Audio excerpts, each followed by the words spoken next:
Pemirsa, kanker merupakan salah satu penyakit terganas di negara berkembang seperti Indonesia. Kanker membunuh lebih banyak dibandingkan AIDS dan malaria. Untuk itu, Kementerian Kesehatan mengadakan seminar awam mengenai kanker guna memberikan penyuluhan tentang bahaya kanker dan untuk memperingati Hari Kanker Sedunia yang jatuh pada hari ini.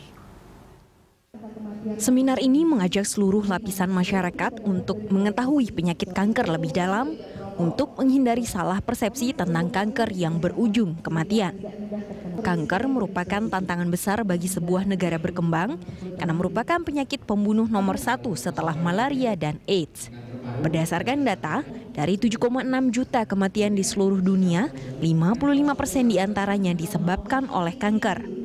Sebenarnya ini adalah awal dari perjalanan panjang kita ke depan untuk Cancer Campaign. Karena terbentuknya Komite Penanggulangan Kanker Nasional ini beberapa bulan yang lalu dan menghadapi kick-off yang sebenarnya ingin kita gunakan adalah World Cancer Day pada 4 Februari. Saya ingin menyuarakan bahwa lebih baik kita menangininya dari awal dini. Memang kita semua pasti ketakutan, pasti takut. Saya aja masih takut awal. Aduh, nanti periksanya ini kenanya ini lagi ini. Tapi lebih enak sekarang kita tahu kan. Ibaratnya berjuang 2 bulan, berjuang 3 bulan lebih baik kan daripada nanti tiba-tiba udah lanjut kita waktu kita cuma sedikit.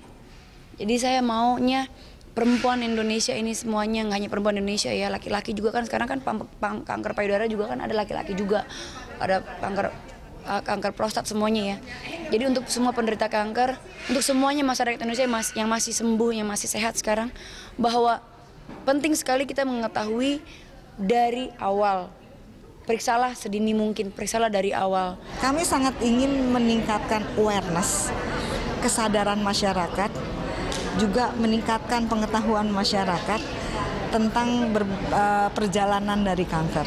Dari mulai pencegahan, kemudian deteksi dini, diagnosa dini, pengobatan. Dan juga mensosialisasikan bahwa pada saat ini tidak terlalu perlu khawatir dengan biaya karena adanya JKN. Dengan tema utama, kanker bukan di luar kemampuan kita, mengajak masyarakat untuk tidak takut memeriksakan kanker sedini mungkin. Selain itu, dengan meningkatkan gaya hidup sehat serta makan makanan bergizi dan menjaga tubuh dengan olahraga teratur, dianggap dapat menjauhkan tubuh dari serangan kanker. Erik Himawan, Franciscus Minta, Berita 1, Jakarta.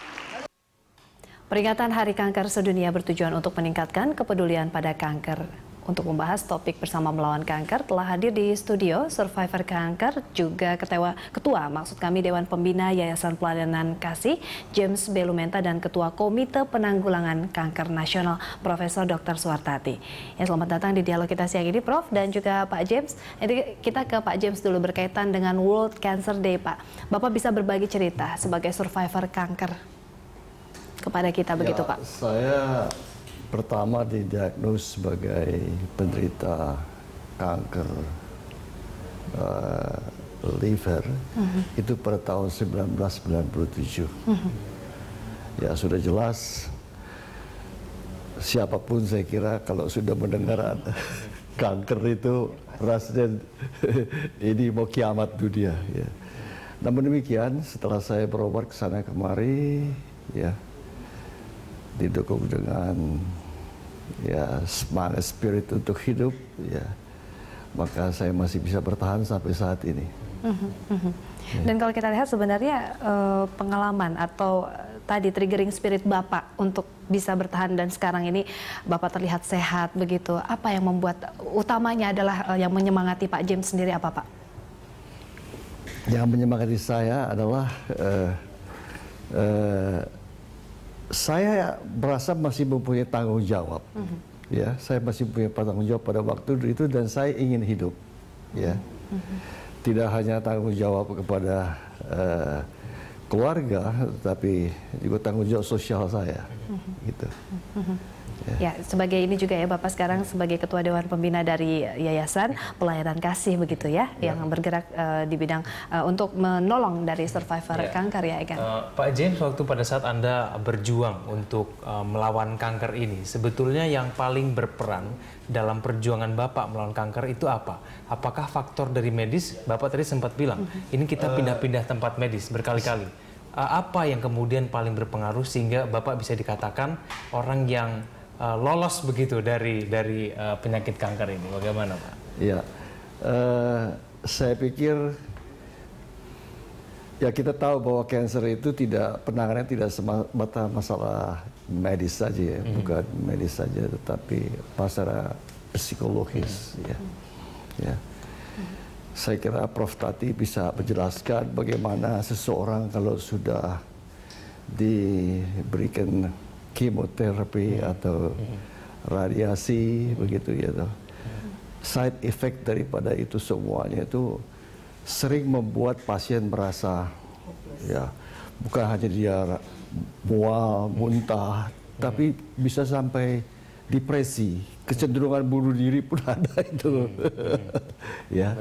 Nah, jadi bagi saya yang paling penting di sini saya kira adalah dukungan dari teman-teman ya, dukungan dari keluarga ya, bahwa yang bersangkutan itu tidak sendiri.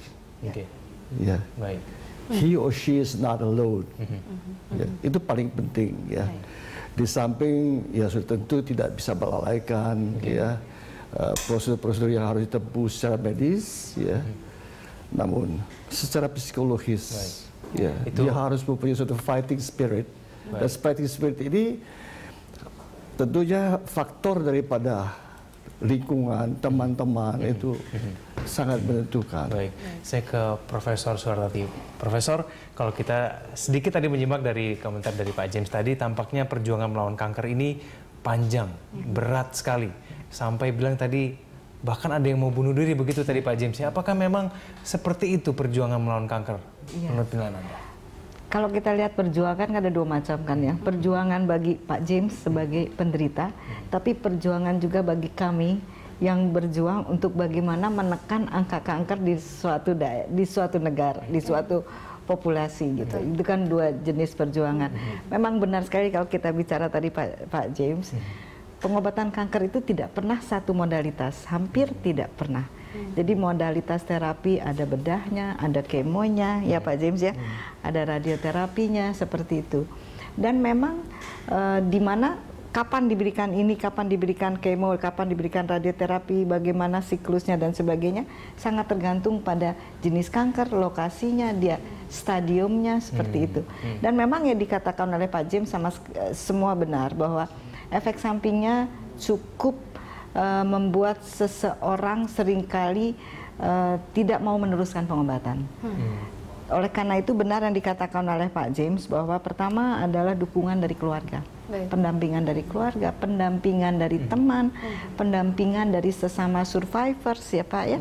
Dan satu lagi adalah komunikasi yang baik dengan dokter. Itulah yang menjadi penyeimbang ya, pendampingan medis juga tadi yang dikatakan itu ya, Pak James mengatakan psikologisnya begitu diutamakan begitu ya Prof. Tapi kalau kita lihat sejauh mana untuk beralih dari stadium awal ke stadium lanjutan, apa sih pemicunya sehingga dia sel kanker itu mungkin bisa bergerak masif begitu Prof? Ya. Terima kasih. Jadi memang sebenarnya satu yang bisa menurunkan penderitaan karena kanker itu adalah pola hidup sehat. Baik. Dikatakan bahwa 43% dari masalah kanker tadi yang ditakutkan di tayangan yang awal itu bisa dipotong, dipotong hanya dengan pola hidup sehat. Pola hidup sehat itu adalah sebenarnya merupakan kalau kita mencegah pola hidup sehat, kita menjauhkan dari resiko terjadinya kanker. Dan itu hanya 3, sebenarnya sederhana, cuma susah mengerjakannya. Pertama adalah jauhkan alkohol, tembakau. Yang kedua adalah aktivitas seimbang, cegah obesitas. Dan ketiga adalah makanan yang baik. Maksudnya yang baik. Sebenarnya ditambah juga hidup bersih, jadi cegah infeksi. Jadi tidak terlalu sulit, tapi memang itu harus menjadi sesuatu budaya. Karena kalau misalnya kita mau bikin pola hidup sehat, tapi kita stres karena ini nggak boleh, ini boleh, ini nggak boleh. Akhirnya apa yang terjadi? Tidak pola hidup sehat juga karena kita hidup dengan stres yang tinggi. Nah, itu juga salah satu pemicu kanker. Oke, jadi selain pola hidup sehat juga harus mengurangi tingkat stres begitu ya? Ya, sekali. Dan tadi utamanya adalah makanan juga ya, hal utamanya ya. Betul. Kita kayaknya harus jeda dulu nih ya kan? Betul. Dan juga Bu Prof. Suhartati dan Pak James. Sesaat lagi kami akan kembali.